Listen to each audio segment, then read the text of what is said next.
And both of us were a little bit tired, and Bill called us over, and he started making us work on this play, where I run out, I roll out, and I throw the ball. I got to throw it above Dwight's head 3 times in a row before he let us go off the field.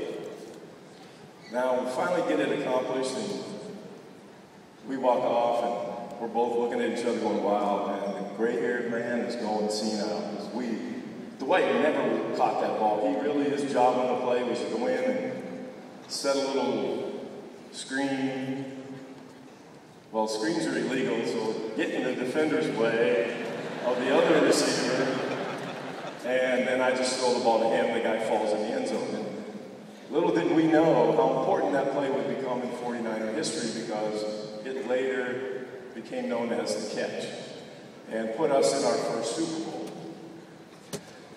We had no idea about what was going to happen, where we were going as a team, but we knew one thing, that the way he was making us prepare, not only offensively but defensively, the things were changing from the way it was before Bill got there.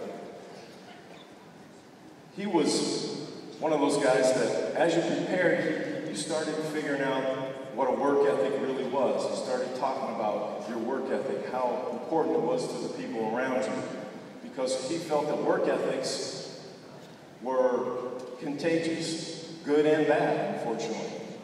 So the better it was, the better work ethic you had, the better chances the guys around you, the people around you, would have a good work ethic. Now, when I think about work ethics, there's no one better than a guy named Jerry Rice. Jerry Rice came to the 49ers, so highly talented. Bill was telling me how many catches he had, how many for touchdowns, how many he had running, and how many he had throwing. And that's the only time I got nervous, is when he said the throwing touchdowns. But Jerry shows up to practice, and typically when you throw the ball to a wide receiver, they're taught to catch the ball and turn up the field, get used to running after they catch. Well, Jerry Rice comes to practice the first day, and it's almost embarrassing because balls are just bouncing off of him. I mean, it's one of those days where he couldn't catch it cold. But the first catch he makes, he turns, and it had to be 60 yards to the end zone, and he sprints as fast as he can go. I mean, dirt flying, and everyone's looking at him going, oh man, look at the rookie trying to impress the coaches. Well, little did we know that that really wasn't the way it was. That was the way Jerry practiced.